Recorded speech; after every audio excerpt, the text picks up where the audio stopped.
Ahanmamagtada Diamond Radio Channel gi crime update chamo sumna tarech batang kak tabir basing James Saigru jamna taram nok chari lona ni ko no khurum jari location se ano location amane ai tare miyam dong pho uchadriba adaga khoi Diamond Radio gi donors yam pono donors haidena lupa chama chama khaina bati mama lemi chamri ga yang khaim ro ado awana ta ba mateng pang ba khotho tong adon manipuri ka chin ko ya dharma gi khena balaite Dol adu ada Congress BJP NPP adu ada Karim leite koi si team sida laira ina khun masu Karim to thoidokte police doctor thana phana laira ba phisabi kari kara everything loini yaw yaw ra dom so wa ba tar khu matam da adong gi khwai khudong thibada adong gi thongjin de khoi shoidan lep kadon hai riba donors team dudugi mateng na hai tare masige khoina leijerim phomji location se no bji sem sajabani tonga mayon kamarum lay ay sumuchage ngasigi din nataba yam kana loisina bonari aduga yoksang matung swaiste ko steida live program ma isai machama aduga donors me am panama khoigi karetere saklen masa matang nga thongmo matoroga mai chamin bagi thorom amsu pangthuk chagadori thank you so much masi sabalo silapagi aduga mafam side hekta ngasidi togjarabani ngasigi location new location so me am kari phobi puno maksimi yangi mateng nani hai tare ngasi gi thodok si Lucknow da thokpa case mani ai ngasi Russia aduga Ukraine gi war si madai mayam kana I panjararoi maramdi hapet mana ba mongda shahar da dum leptana bambari dum tauri bom thadari lepletana adu marak sida khoi gi Chechenia gi hai tare madudagi yamna sathi hunter saidina tim mama moi lising tara muk leiba adu makhoi sida bu sinakhraga di hekta assassinate ka tawbungamba adu Vladimir Putin gi demak de khoi sibung amne mili sing tara thorpa commander dungarang thorkre aduga thu matam da numin ini khata biu mit ushin biu numin ini gi manungda Zelensky hatke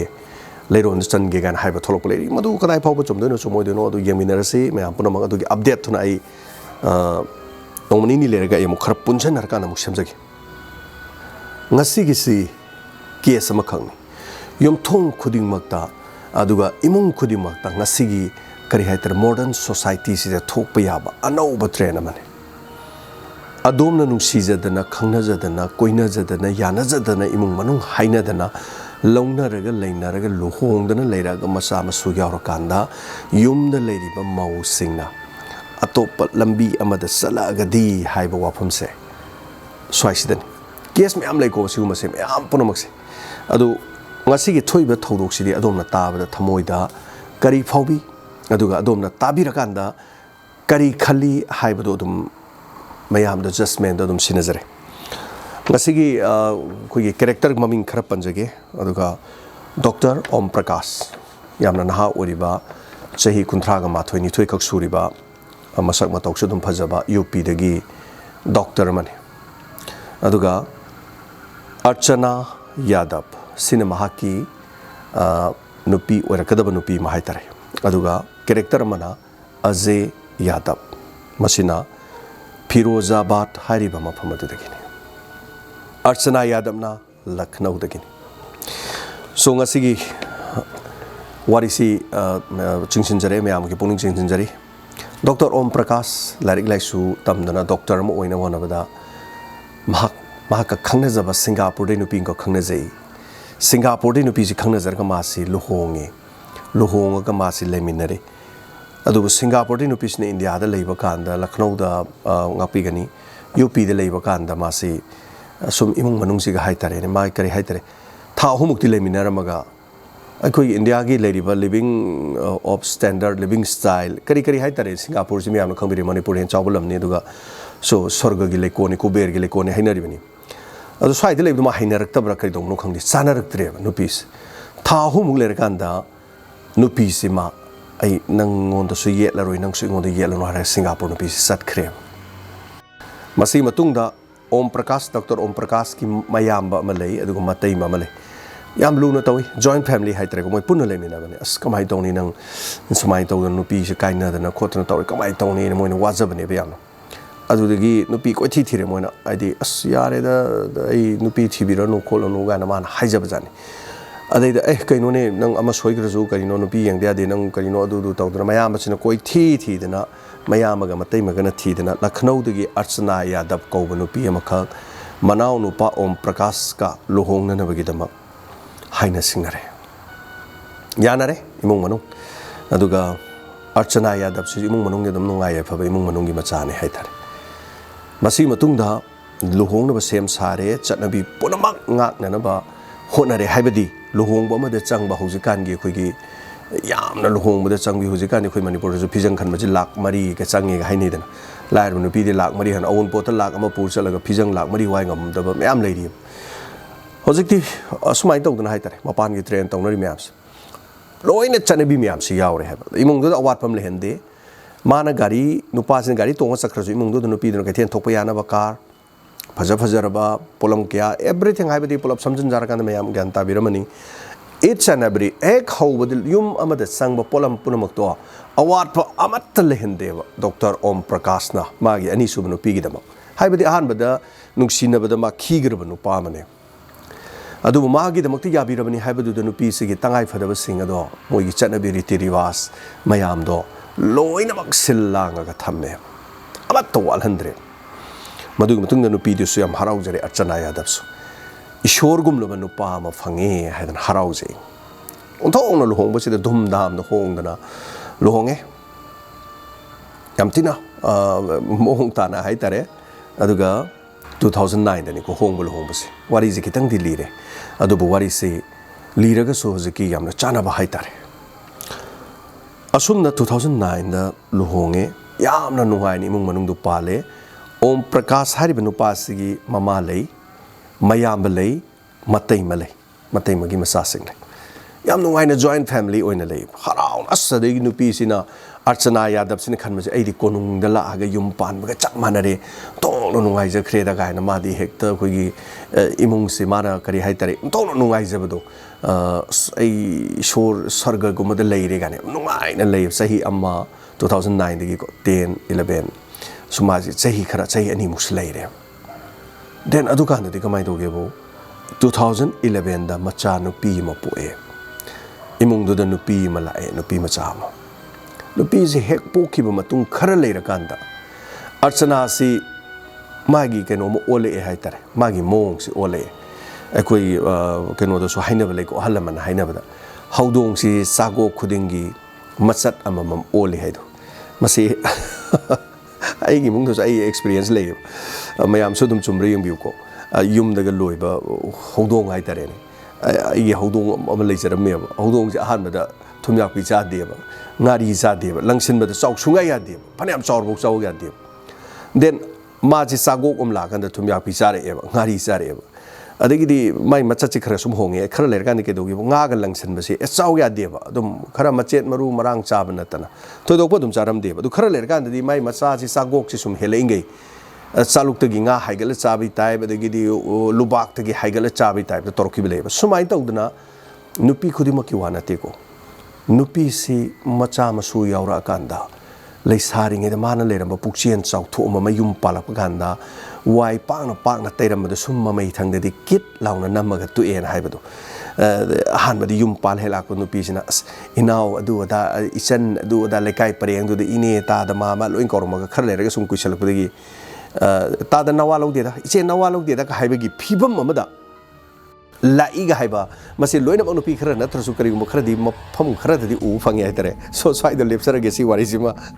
ꯂꯥꯟꯕ ꯑꯃꯁꯨꯡ ꯆꯨꯝꯕ ꯑꯗꯣꯝꯗ ꯁꯤꯟꯅꯖꯔꯦ ꯍꯥꯏꯕꯗꯤ ꯅꯨꯄꯤꯅ ꯃꯌꯨꯝ ꯄꯥꯜꯂꯛꯄ ꯃꯇꯝꯗ ꯑꯍꯥꯟꯕ ꯃꯥꯒꯤ ꯑꯦꯗꯖꯁꯃꯦꯟ ꯇꯧꯅꯕ ꯍꯣꯠꯅꯕꯗ ꯃꯍꯥꯛꯁꯤ ꯃꯕꯨꯛ ꯌꯥꯝꯅ ꯐꯩ ꯈꯔ ꯂꯩꯔ ꯃꯆꯥ ꯃꯁꯨ ꯌꯧꯔꯀꯥꯟꯗ ꯃꯕꯨꯛ ꯐꯠꯂꯛꯇꯦ ꯄꯤꯖꯅꯤꯡꯉꯛꯇꯦꯒ ꯍꯥꯏꯕꯒꯤ ꯋꯥꯔꯤꯗꯨꯅꯤꯀꯣ ꯑꯩꯅ ꯂꯥꯛꯁꯜꯂꯤꯁꯦ ꯃꯁꯤ ꯅꯨꯄꯤ ꯈꯨꯗꯤꯡꯃꯛ ꯇꯧꯏ ꯍꯥꯏꯖꯕꯩ ꯋꯥ ꯅꯠꯇꯦ ꯑꯁꯨꯝꯅ ꯂꯩꯔꯀꯥꯟꯗ ꯃꯥꯁꯤ ꯃꯆꯥ ꯌꯥꯎꯈꯤꯕꯗꯒꯤ ꯀꯩꯗꯧꯒꯦꯕꯨ ꯃꯥ ꯌꯥꯝ ꯇꯠꯇꯅ ꯍꯥꯏꯔꯦ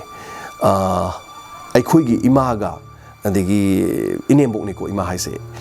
ꯏꯅꯦꯝꯕꯣꯛꯀ ꯑꯩꯈꯣꯏꯒꯤ ꯏꯇꯩ ꯈꯣꯏꯒ ꯃꯣꯏ ꯇꯣꯉꯥꯟꯅ ꯂꯩꯍꯟꯈ꯭ꯔꯣ ꯑꯩꯈꯣꯏ ꯇꯣꯉꯥꯟꯅ ꯂꯩꯁꯤ ꯑꯩ ꯃꯣꯏꯒ ꯂꯩꯃꯤꯟꯅꯕ ꯄꯥꯝꯗꯦ ꯏꯆꯦꯅ ꯑꯗꯨ ꯇꯧꯏ ꯏꯆꯦꯅ ꯑꯗꯥ ꯍꯥꯏ ꯑꯗꯨ ꯇꯧꯏ ꯑꯗꯥ ꯇꯧꯏ ꯃꯆꯤꯟ ꯃꯅꯥꯎꯒꯤ ꯅꯨꯡꯁꯤꯅꯔꯝꯕ ꯏꯃꯨꯡ ꯑꯗꯨꯗ ꯂꯩꯔꯝꯕ ꯄ꯭ꯔꯦꯝ ꯄꯨꯝꯅꯃꯛꯇꯣ ꯂꯥꯛꯏꯕ ꯃꯧꯗꯨꯅ ꯀꯔꯝꯕ ꯃꯇꯝꯗ ꯊꯨꯒꯥꯏꯕ ꯍꯧꯒꯦ ꯀꯔꯝꯕ ꯃꯇꯝꯗ ꯊꯨꯒꯥꯏ ꯍꯥꯏꯕꯁꯤꯗꯤ ꯂꯥꯛꯏꯕ ꯃꯧꯁꯤꯡꯗꯨꯅ ꯑꯅꯤꯁꯨꯕꯅ ꯑꯣꯏꯔꯝꯕ ꯌꯥꯏ ꯑꯍꯥꯟꯕꯅ ꯑꯣꯏꯔꯝꯕ ꯌꯥꯏ ꯑꯃꯅ ꯑꯣꯏꯔꯝꯕ ꯌꯥꯏ ꯃꯁꯤꯒꯤ ꯋꯥꯔꯤꯁꯤꯗꯤ ꯑꯩꯈꯣꯏ ꯈ꯭ꯔꯥꯏꯁꯤꯁꯁꯦ ꯑꯗꯨꯝ ꯂꯣꯏ ꯂꯩꯀꯣ ꯄꯨꯝꯅꯃꯛꯇ ꯅꯨꯡꯁꯤꯅꯕ ꯌꯥꯗꯦ ꯂꯣꯛ ꯑꯃꯗ ꯀꯩ ꯑꯅꯤ ꯀꯨꯟꯕ ꯌꯥꯗꯦꯅ ꯍꯥꯏꯕꯗꯧꯅ ꯁꯨꯃꯥꯏꯅ ꯇꯧꯗꯅ ꯑꯍꯥꯟꯕꯗꯗꯤ ꯌꯥꯝꯅ ꯂꯨꯅ ꯇꯧꯔꯝꯕ ꯃꯅꯦꯝꯕꯣꯛ ꯁꯦꯕꯥ ꯇꯧꯔꯝꯕ ꯃꯆꯦ ꯁꯦꯕꯥ ꯇꯧꯔꯝꯕ ꯃꯇꯩ ꯁꯦꯕꯥ ꯇꯧꯔꯝꯕꯗꯨ ꯍꯧꯖꯤꯛ ꯄꯤꯖꯅꯤꯡꯉꯛꯇ꯭ꯔꯦ ꯇꯣꯉꯥꯟ ꯆꯥꯁꯤ ꯍꯥꯏꯔꯦꯕ ꯀꯔꯤꯅꯣ ꯈꯪꯗꯦ ꯃꯗꯨꯗꯒꯤ ꯈꯔ ꯂꯩꯔꯀꯥꯟꯗ ꯗꯣꯛꯇꯔ ꯑꯣꯝ ꯄ꯭ꯔꯀꯥꯁ ꯌꯥꯅꯤꯡꯗ ꯍꯥꯏꯇꯥꯔꯦ ꯃꯥꯒꯤ ꯅꯨꯄꯤꯗꯨ ꯃꯥꯅ ꯅꯨꯡꯁꯤꯖꯕꯅꯤꯅ ꯐꯔꯦ ꯑꯗ ꯃꯥꯅ ꯂꯣꯏ ꯁꯤꯜꯂꯦ ꯏꯃꯥ ꯈꯣꯏꯅ ꯁꯣꯝꯗ ꯂꯩꯔꯣꯀꯣ ꯑꯗꯨꯒ ꯁꯣꯝꯗꯅ ꯏꯌꯥꯝꯕꯅ ꯂꯩꯔꯣ ꯏꯇꯩꯃꯅ ꯁꯣꯝꯗ ꯂꯩꯔꯣ ꯑꯩ ꯃꯇꯦꯡ ꯄꯥꯡꯕ ꯌꯥꯕ ꯄꯥꯡꯉꯛꯀꯦ ꯍꯥꯏꯗꯅ ꯃꯥꯗꯤ ꯙꯔꯃ ꯏꯀꯥꯏ ꯀꯥꯏꯖꯗꯦ ꯗꯣꯛꯇꯔ ꯑꯣꯝ ꯄ꯭ꯔꯀꯥꯁ ꯑꯗꯨꯒ ꯂꯩꯔꯦ ꯃꯌꯥꯝ ꯑꯗꯨꯁꯨ ꯑꯗꯨꯝ ꯐꯔꯦ ꯇꯧꯔꯣ ꯌꯥꯗ꯭ꯔꯗꯤ ꯍꯥꯏꯗꯅ ꯃꯥꯁꯨ ꯑꯗꯨꯝ ꯂꯩꯖꯩ ꯃꯃꯥꯗꯨꯁꯨ ꯑꯗꯨꯝ ꯂꯩꯖꯩ ꯑꯗꯨ ꯃꯃꯥꯗꯤ ꯈꯔꯗꯤ ꯌꯥꯅꯤꯡꯗꯦ ꯃꯧ ꯑꯇꯣꯝꯕꯤꯁꯤ ꯃꯑꯣꯡ ꯑꯃ ꯇꯧꯏ ꯍꯥꯏꯗꯅ ꯃꯥ ꯈꯔꯗꯤ ꯌꯥꯅꯤꯡꯗꯦ ꯑꯗꯨꯕꯨ खरा लेरकांददी ngसाई चागोक हौदोंग थुमजापी चारमदब चारकपी फिल्म लाइको मसा खितंग चारोप मतम अदुवाइदे मा कइदोगिबो मपुरोइबदे इउ मतादिगे डॉक्टर नि थबक सटखरे थेंगना हलकपनी दो मदैदि मा कइदोरे सोशल मीडिया दा फेसबुक पेज अद फेसबुक त दुम ताव लेरमने फेसबुक ति मयाम दुम खंगे हाक्तंग मीने कराइदे करी तौरी खोलिस फेसबुक की ममाइसे नोमदि येंगदबसे पंगाव गौरमोय अखोइसु फेसबुक ता अदुम सत्थौरमजे संतोकजबनिना फेसबुक मी क्याम येंगे कनाना करी हारि कइदो कोइ लोइ येंगजे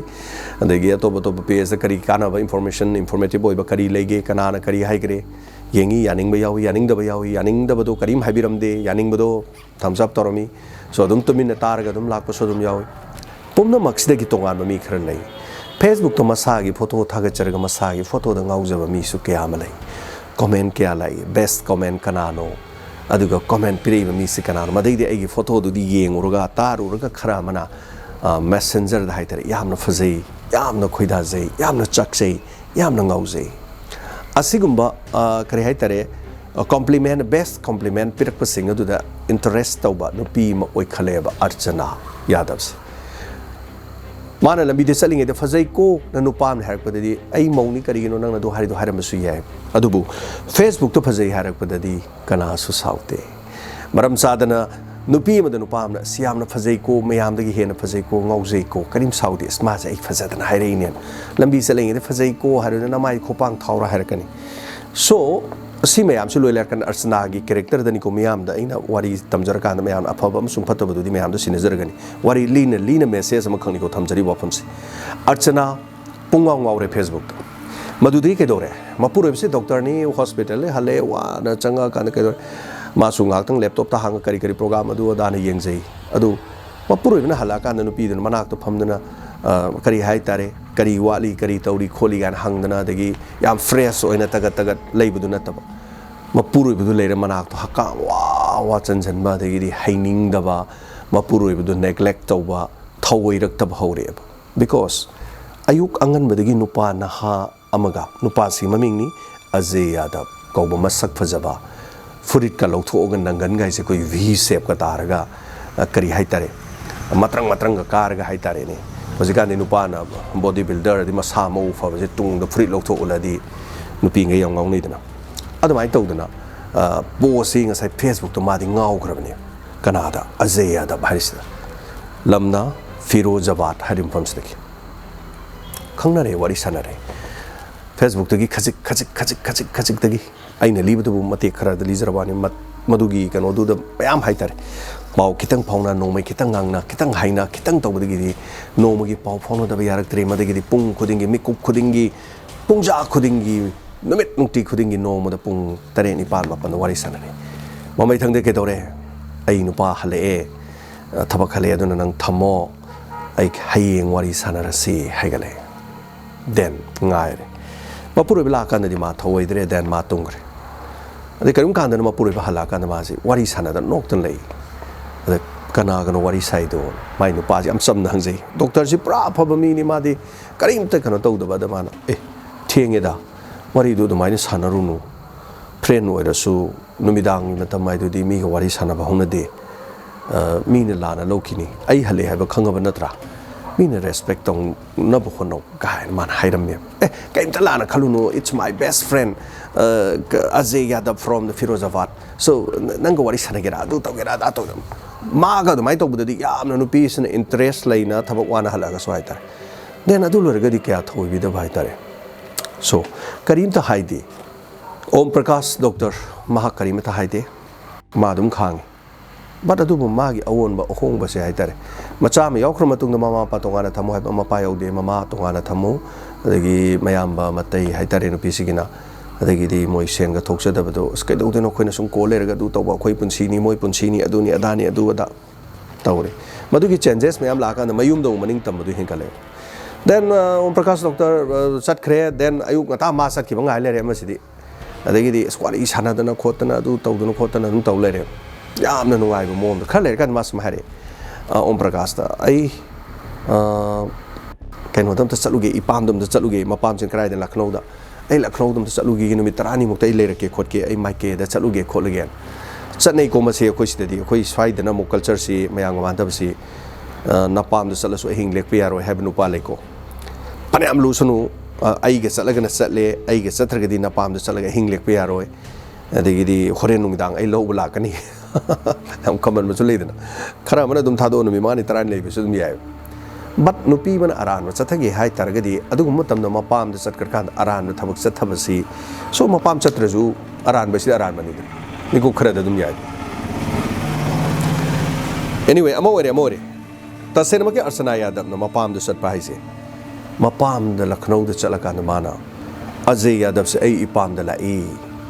ꯅꯪꯒ ꯑꯩꯒ ꯎꯅꯁꯦꯅ ꯀꯧꯔꯦꯕ ꯃꯄꯥꯝꯗ ꯅꯨꯃꯤꯠ 10ꯅꯤꯃꯨꯛ ꯂꯩꯕꯁꯤꯗ ꯃꯥꯅ ꯃꯄꯥꯝꯁꯤꯗ ꯍꯦꯛꯇ ꯅꯨꯄꯤꯁꯤꯅ ꯃꯥꯅ ꯀꯔꯤ ꯍꯥꯏꯇꯥꯔꯦ ꯑꯃꯗ ꯅꯨꯄꯥꯁꯤ ꯄꯨꯔꯒ ꯍꯣꯇꯦꯜꯗꯒ ꯀꯔꯤꯗ ꯄꯨꯗꯅ ꯑꯗꯨꯝ ꯆꯠꯄꯖꯥꯠꯅꯤ ꯁꯣ ꯃꯌꯥꯝ ꯑꯗꯨꯝ ꯈꯪꯕꯤꯔꯝꯃꯅꯤꯀꯣ ꯑꯄꯥꯝ ꯅꯨꯡꯁꯤꯒꯤ ꯑꯅꯤꯡꯕꯗꯨ ꯃꯣꯏ ꯑꯅꯤꯃꯛ ꯊꯨꯡꯉꯦ ꯍꯥꯏꯇꯥꯔꯦ ꯁꯣ ꯅꯨꯄꯤꯁꯤ ꯉꯁꯥꯏꯒꯤ ꯅꯨꯄꯥꯗꯨ ꯗꯥꯏꯔꯦꯛ ꯑꯖय ꯌꯥꯗꯕꯁꯤ ꯎꯔꯨꯕꯗ ꯑꯃꯨꯛ ꯃꯥꯗꯤ ꯉꯥꯎꯈ꯭ꯔꯦ ꯄꯥꯈꯪꯅꯤ ꯁꯣ ꯐꯤꯒꯔ ꯆꯞ ꯆꯥꯕ ꯃꯁꯥ ꯃꯎ ꯐꯕ ꯃꯁꯛ ꯃꯇꯧ ꯐꯖꯕꯗ ꯅꯨꯄꯤꯗꯨꯅ ꯉꯥꯎꯈ꯭ꯔꯦ ꯑꯗꯒꯤ ꯑꯖय ꯌꯥꯗꯕꯁꯤꯁꯨ ꯀꯩꯗꯧꯔꯒꯦꯕ ꯑꯔꯆꯅꯥꯁꯤ ꯃꯁꯛ ꯐꯖꯕ ꯃꯧ ꯑꯃꯅꯤꯅ ꯃꯥ ꯎꯕꯗ ꯄꯨꯡꯉꯥꯎ ꯉꯥꯎꯈ꯭ꯔꯦꯕ ꯃꯥꯁꯨ ꯑꯃꯔꯣꯝꯗꯅ ꯁꯣꯝꯗꯅ ꯃꯄꯨꯔꯣꯏꯕꯗꯨ ꯗꯣꯛꯇꯔꯅꯤꯀꯣ ꯃꯗꯨ ꯗꯣꯛꯇꯔ ꯒꯥꯏꯗꯨ ꯃꯉꯣꯟꯗ ꯀꯔꯤꯝ ꯆꯪꯄꯣꯟꯇꯦ ꯃꯥꯏ ꯉꯁꯥꯏꯒꯤ ꯑꯄꯥꯝ ꯅꯨꯡꯁꯤ ꯑꯔꯣꯟꯕ ꯃꯥꯒꯤ ꯑꯦꯛꯁꯇ꯭ꯔꯥ ꯃꯦꯔꯤꯇꯦꯜ ꯑꯦꯐꯤꯌꯔꯁꯅ ꯍꯦꯟꯅ ꯂꯨꯈꯤꯗꯅ ꯍꯥꯏꯇꯥꯔꯦ ꯃꯃꯩꯊꯪꯗ ꯃꯥ ꯍꯜꯂꯛꯑꯒꯁꯨ ꯃꯥꯁꯤ ꯄꯦꯟꯗ꯭ꯔꯦ ꯉꯁꯥꯏ ꯅꯨꯄꯤꯁꯤ ꯀꯔꯤꯅꯣ ꯍꯥꯏꯀꯥꯟꯗ ꯃꯥꯒꯤ ꯑꯄꯥꯝꯕ ꯃꯥꯒꯤ ꯅꯨꯡꯁꯤꯕꯗꯨ ꯃꯥꯒꯤ ꯃꯄꯨꯔꯣꯏꯕꯗꯒꯤ ꯐꯪꯗ꯭ꯔꯦꯅ ꯈꯜꯂꯦ ꯑꯗꯨꯅ ꯑꯩꯒꯤ ꯑꯁꯦꯡꯕ ꯅꯨꯡꯁꯤꯕ ꯑꯩꯒꯤ ꯑꯄꯥꯝꯕꯗꯤ ꯑꯖय ꯌꯥꯗꯕꯅꯦꯅ ꯈꯟꯒꯠꯂꯛꯑꯦꯕ ꯑꯖꯌꯁꯨ ꯉꯁꯥꯏꯒꯤ ꯑꯗꯨ ꯈꯜꯂꯝꯕ ꯌꯥꯏꯀꯣ ꯈꯜꯂꯝꯗꯕ ꯌꯥꯏ ꯃꯥꯗꯤ ꯄꯥꯈꯪꯅꯤꯅ ꯈꯨꯗꯣꯡꯆꯥꯕ ꯂꯧꯕꯒꯤ ꯑꯣꯏꯔꯝꯕꯁꯨ ꯌꯥꯏ ꯏꯟꯇꯔꯦꯁ ꯑꯗꯨꯝ ꯃꯥꯁꯨ ꯑꯗꯨꯝ ꯂꯧꯔꯒ ꯂꯩ ꯃꯃꯩꯊꯪꯗꯗꯤ ꯃꯗꯨꯒꯤ ꯐꯤꯕꯝꯗꯨꯅ ꯏꯃꯨꯡ ꯃꯅꯨꯡꯗꯨꯗ ꯀ꯭ꯔꯥꯏꯁꯤꯁ ꯑꯃ ꯂꯥꯛꯄ ꯍꯧꯒꯗꯧꯔꯦꯕ ꯃꯔꯝꯗꯤ ꯀꯩꯅꯣ ꯍꯥꯏꯀꯥꯟꯗ ꯀꯔꯤꯅꯣ ꯅꯪꯅ ꯇꯧꯔꯤꯁꯤꯕꯣ ꯑꯩꯉꯣꯟꯗ ꯀꯔꯤꯒꯨꯝꯕ ꯑꯃꯇ ꯑꯦꯇꯦꯟꯁꯟ ꯄꯤꯗ꯭ರೆ ꯑꯗꯨꯒ ꯑꯩꯉꯣꯟꯗ ꯅꯪꯅ ꯕꯣꯔ ꯆꯨꯕꯒꯨꯝꯕ ꯅꯪꯅ ꯕꯣꯔꯤꯡ ꯆꯨꯕꯒꯨꯝꯕꯒꯤ ꯃꯑꯣꯡ ꯑꯃꯗ ꯅꯪꯅ ꯈꯜꯂꯦ ꯑꯗꯨꯒ ꯏꯕꯥꯅꯤꯒꯤ ꯌꯨꯝ ꯄꯥꯟꯅꯔꯤꯕ ꯃꯑꯣꯡꯁꯤꯗ ꯅꯪꯅ ꯇꯧꯔꯤꯕ ꯃꯑꯣꯡꯁꯤ ꯀꯔꯤꯅꯣ ꯅꯨꯄꯥ ꯅꯍꯥ ꯋꯥꯔꯤ ꯁꯥꯟꯅ ꯂꯩꯔꯦ ꯑꯗꯨ ꯑꯗꯥ ꯑꯗꯩ ꯆꯦꯇꯤꯡ ꯇꯧꯗꯨꯅ ꯂꯩꯔꯦ ꯑꯦꯕ꯭ꯔꯤ ꯏꯠꯁꯅ ꯑꯩ ꯅꯪ ꯌꯦꯡꯕꯅꯤ ꯅꯪ ꯑꯗꯨꯝ ꯑꯣꯟꯂꯥꯏꯟꯗ ꯂꯩ ꯀꯔꯤꯅೋ ꯀꯥꯏꯅ ꯅꯨꯄꯥꯁꯤꯅ ꯉꯥꯡꯈꯠꯂꯛꯑꯦꯕ ꯃꯗꯩꯗꯤ ꯀꯩꯗꯧꯔꯒꯦꯕꯨ ꯈꯟꯅ ꯈꯜꯂꯛꯑꯦꯕ ꯃꯣꯏꯅꯤꯁꯦ ꯅꯪꯅ ꯑꯩꯒꯤ ꯑꯄꯥꯝꯕꯗ ꯌꯦꯠꯄ ꯀꯩꯗꯧꯕ ꯅꯪꯅ ꯗꯣꯛꯇꯔ ꯑꯣꯏꯕꯅꯦꯅ ꯍꯣꯁꯄꯤꯇꯥꯜ ꯆꯠꯈ꯭ꯔꯦ ꯑꯩꯕꯨ ꯀꯣꯏꯕ ꯄꯨꯕꯤꯕ꯭ꯔꯣ ꯑꯗꯨ ꯇꯧꯕ꯭ꯔꯣ ꯉꯥꯏꯍꯥꯛꯇꯪ ꯐꯦꯁꯕꯨꯛꯇ ꯂꯦꯟꯖꯕꯕꯨ ꯑꯗꯨ ꯇꯧꯕ ꯑꯗꯥ ꯇꯧꯕ ꯉꯁꯥꯏ ꯅꯨꯄꯤꯁꯤ ꯉꯝꯅꯕ ꯃꯥ ꯑꯩ ꯀꯩꯅꯣꯝꯗ ꯑꯗꯨꯝ ꯈꯨꯝ ꯂꯩꯈ꯭ꯔꯦꯕ ꯅꯨꯡꯁꯤꯗ꯭ꯔꯦ ꯃꯋꯥꯗꯨꯅ ꯃꯄꯨꯔꯣꯏꯕꯗꯨꯅ ꯑꯗꯨ ꯍꯥꯏꯕꯗꯨ ꯃꯥ ꯅꯨꯡꯁꯤꯗ꯭ꯔꯦꯕ ꯄꯨꯔꯥ ꯗꯨꯁꯃꯟꯒꯤ ꯇꯥꯏꯞꯇ ꯑꯣꯏꯅ ꯃꯥꯅ ꯈꯜ ꯂꯩꯈ꯭ꯔꯦꯕ ꯑꯗꯨ ꯃꯥꯒꯤ ꯍꯧꯖꯤꯛꯀꯤ ꯀꯩꯅꯣꯁꯦ ꯑꯗꯨꯝ ꯍꯦꯟꯒꯠ ꯂꯩꯔꯦ ꯃꯗꯩꯗꯤ ꯀꯔꯤ ꯇꯧꯒꯦꯕꯨ ꯅꯨꯄꯥꯁꯤ ꯃꯥꯅ ꯀꯧꯈꯠꯂꯦꯕ ꯂꯥꯛꯑꯣꯅ ꯃꯥꯒꯤ ꯁꯣꯝꯗ ꯌꯨꯝꯗ ꯂꯥꯛꯑꯣ ꯑꯅꯛꯄ ꯖꯒꯥꯗ ꯚꯔꯥ ꯂꯧꯒꯦꯔꯥ ꯀꯩꯗꯧꯒꯦꯅꯣ ꯂꯩꯔꯨ ꯂꯥꯛꯑꯣ ꯑꯩ ꯌꯨꯝꯗꯒꯤ ꯑꯗꯨꯝ ꯊꯣꯔꯛꯀꯦ ꯑꯩꯈꯣꯏ ꯑꯅꯤ ꯊꯦꯡꯅꯁꯤ ꯎꯅꯁꯤ ꯍꯥꯏꯕꯒꯨꯝꯕꯒꯤ ꯋꯥꯐꯝꯗ ꯂꯥꯛꯑꯦ ꯃꯗꯩ ꯍꯦꯟꯇꯣꯛꯈꯤꯗꯅ ꯃꯥ ꯌꯨꯝꯗ ꯂꯥꯛꯀꯦꯔꯕꯨ ꯍꯥꯏꯒꯠꯂꯛꯑꯕꯅꯤ ꯀꯩꯅꯣꯗ ꯃꯄꯨꯔꯣꯏꯕꯁꯤ ꯗꯣꯛꯇꯔꯅꯤ ꯆꯠꯈ꯭ꯔꯦ ꯏꯅꯦꯝꯕ ꯍꯣꯏꯁꯨ ꯇꯣꯉꯥꯟꯅ ꯂꯩ ꯏꯇꯩ ꯍꯣꯏꯁꯨ ꯇꯣꯉꯥꯟꯅ ꯂꯩꯒ ꯍꯥꯏꯕꯗ ꯑꯗꯨꯃꯛꯇꯤ ꯆꯠꯊꯔꯝꯗꯦ ꯕꯠ ꯃꯈꯣꯏ ꯑꯅꯤꯒꯤ ꯑꯁꯤꯒꯨꯝꯕ ꯑꯔꯣꯟꯕ ꯃꯔꯤꯁꯤ ꯅꯣꯡꯃꯒꯤ ꯑꯁꯨꯝ ꯍꯦꯟꯒꯠꯂꯛꯄꯁꯤꯗꯒꯤ ꯗꯣꯛꯇꯔ ꯑꯣꯝ ꯄ꯭ꯔꯀꯥꯁꯁꯨ ꯃꯥꯁꯨ ꯋꯥꯔꯧꯔꯦ ꯑꯗꯨꯒ ꯃꯉꯣꯟꯗ ꯌꯥꯝ ꯇꯠꯇꯅ ꯍꯥꯏꯔꯦ ꯇꯧꯔꯅꯣꯅ ꯃꯥꯁꯦ ꯁꯥꯎꯔꯝꯗꯕꯗꯒꯤ ꯁꯥꯎꯒꯠꯂꯛꯑꯦꯕ ꯇꯞꯅ ꯁꯨꯝ ꯁꯥꯎꯒꯠꯂꯛꯄꯗꯒꯤ ꯃꯥꯁꯨ ꯍꯥꯏꯔꯦ ꯑꯊꯤꯡꯕ ꯄꯤꯈꯠꯂꯛꯑꯦ ꯑꯁꯨꯝꯅ ꯑꯊꯤꯡꯕ ꯄꯤꯔꯀꯥꯟꯗ ꯅꯣꯡꯃꯗꯤ ꯃꯈꯣꯏꯒꯤ ꯌꯨꯝ ꯂꯩꯀꯥꯏꯒꯤ ꯄꯔꯦꯡꯗ ꯕꯔꯊꯗꯦ ꯑꯃꯈꯛ ꯊꯣꯛꯏ ꯕꯔꯊꯗꯦꯁꯦ ꯗꯣꯛꯇꯔ ꯑꯣꯝ ꯄ꯭ꯔꯀꯥꯁꯀ ꯇꯤꯟꯅꯕ ꯏꯃꯨꯡ ꯃꯅꯨꯡ ꯐꯦꯃꯤꯂꯤ ꯃꯥꯏ ꯃꯃꯥꯟꯅꯕ ꯑꯃꯒꯤꯅꯤ ꯑꯗꯣ ꯃꯈꯣꯏ ꯑꯅꯤ ꯌꯥꯝ ꯀꯟꯅ ꯈꯟꯅꯕꯅ ꯃꯔꯝ ꯑꯣꯏꯔꯀꯥꯟꯗ ꯉꯁꯥꯏꯒꯤ ꯅꯨꯄꯤꯁꯤꯅ ꯑꯔꯆꯅꯥꯅ ꯑꯩ ꯕꯔꯊꯗꯦꯗꯨ ꯆꯠꯂꯔꯣꯏ ꯍꯥꯏꯔꯦꯕ ꯑꯩ ꯌꯨꯝꯗ ꯂꯩꯍꯧꯔꯅꯤ ꯍꯥꯏꯔꯦ ꯅꯪ ꯆꯠꯂꯨꯔꯣ ꯍꯥꯏꯔꯦꯕ ꯐꯔꯦ ꯅꯪ ꯆꯠꯇ꯭ꯔꯁꯨ ꯑꯩꯗꯤ ꯆꯠꯇꯕ ꯌꯥꯗꯦ ꯏꯃꯥꯟꯅꯕꯒꯤꯅꯦꯅ ꯃꯥꯗꯤ ꯆꯠꯈ꯭ꯔꯦꯕ ꯕꯠ ꯕꯔꯊꯗꯦ ꯆꯠꯈ꯭ꯔꯤꯉꯩ ꯃꯇꯝ ꯅꯨꯃꯤꯗꯥꯡ ꯄꯨꯡ 4-5 ꯁ꯭ꯋꯥꯏꯗ ꯆꯠꯈꯤꯕꯗ ꯅꯨꯃꯤꯗꯥꯡ ꯄꯨꯡ 10 ꯇꯥꯁꯤꯜꯂꯛꯑꯦꯕ ꯃꯗꯨꯒꯤ ꯃꯇꯝꯗꯨꯗ ꯅꯪ ꯀꯗꯥꯏꯗ ꯂꯩ ꯑꯖय ꯌꯨꯝꯗ ꯂꯥꯛꯑꯣ ꯍꯥꯏꯔꯦꯕ ꯗꯣꯛꯇꯔ ꯂꯩꯇ꯭ꯔ ꯁꯤꯅꯤ ꯂꯩꯇꯦ ꯁꯤꯅꯤ ꯂꯥꯛꯑꯣ ꯁꯤꯅꯤ ꯂꯥꯛꯑꯦ ꯅꯨꯄꯥꯁꯤꯁꯨ ꯃꯈꯣꯏꯅꯤ ꯎꯅꯔꯦ ꯏꯃꯨꯡꯗꯨꯗ ꯃꯅꯦꯝꯕꯣꯛ ꯑꯁꯣꯝ ꯅꯥꯀꯟꯗꯅꯤꯀꯣ ꯂꯩꯔꯤꯁꯦ ꯃꯇꯩ ꯑꯁꯣꯝ ꯅꯥꯀꯟꯗꯅꯤ ꯍꯥꯏꯕꯗꯤ ꯏꯃꯨꯡꯗꯨꯗ ꯑꯗꯨꯝ ꯃꯣꯏ ꯎꯅꯕ ꯀꯥꯟꯁꯤꯗ प्लान अमखक तौरे इबानी की नुक्सिनबगी मरीसे यामना कुइने सांगना चतौ मांद्रे अदु करी तौसिगे खै करी तौनी सिने करी तौजि हाइनो न साइनो पाजन हारे अदा माना थबा म तौरसे सिने सिंजंग अमा थिरो सिने सिंजंग दि करी तौदेबा सिंजंग दुना नंगी ना पुरे होरे लाकन मक्क मक्क कक्थलगे सि नंग यारबरा सि यारे सिने आई सिंजंग दु पोथोरके ना सिंजंग थिरे सिंजंग दु पायरगा का अदु मोइनी उनादना लेरे पुंग 12 ताराकान डॉक्टर ओम प्रकाश मयुंद हले थोंग हांगते मयुंद चंगे फमुंग द हिप्पे फमुंग दे पग लोंग हिप लेरिंग नो से पर्दा मरुम द लोलगा लेबा अजे दु कौथोगले सिंजंग अम पायरगा डॉक्टर ओम प्रकाश सु सिंजंग ना मकक मकक के हाइतारे सो यामना तमथीना हाले अगक पुमोंग दनिको नुपी दुन माइ मपुरे हात पदमान सुमान मसिन खुंब येंग लेइ मान येंबियोको लुहोंगदुना मचा यावदुना लेरबा नुपी सिनसु मपुरे हात पकान येंगबा ngamba su dum लेयबा सिगुंबा केस आई याम तमजखरेको सिनमु amna tongan ba case amana case karma wari li sigena sum thigalakda kitang dilli raba aduga case solution khraba case ma ka aina thirak bane miyam da solijadri ba case am ka haita asumna singjang na yale phamung du i ngak tangai adoradi phamung du da singjang na yan bagi masa du maka ka aga khara so ga leira kan du da imung du da archana na karam na legani plan se sum taw leringai du da som da macha no pi du ka ma da tu me moi pok pa da ngai ri ba pi ba ngang no pi macha hai tare ne sahi amani hum surok pa na ngai ri ba ngang tu adu la e sai gi lang ba hala taw ba du da adagi mama archana sin kamai to ke maron khar ga thu obani na masi di horem na thang haidorok tare ma gi nuksi khra ba macha no pi do phamung do pusala mangak sam na nam sil la man me la ga hat pe wani Archana si kaya da tam thige de yeng bi ko mana poi ba machano pi si magi aron ba extra marital affairs ki dama machano pi mangak sam mel hale adagi de ke dore imung de sana lupa khara pi gre no pa du nang chalo cheng ro ming sel khara hang tu e khara kana tore khara thugai da khotan tore adai di thenga kan no pi laure ma laur kan ka dore imung du manem bok sang e mayam ba chang e mache chang e then matang lai kai mi sange kamai to buno thodok si kamai to huran bam sange huran bam sanga sana lo pa piu hai de de khoi doctor sin khamu de gi singjang ni ya le sana lo pa khar to pura chen gre na ma hai but wafam du mani bong na thajaram de maram di moi ni han tak yam tat tan khanai yab khanar du maram du su khang ba hai tar maram di mi mama ni aduga macha du paw dum phawna rong ani adu ma to police la police lak padi yenge inquiry tawre karino kamai tawno karom chen gibno khokibno da yes sananu pa yes khradi pu khre khot kre ga haina bagi huran baga lut pat kamari leina ba case am oiramgani hai dana mo khoi di adamaina leire police but adu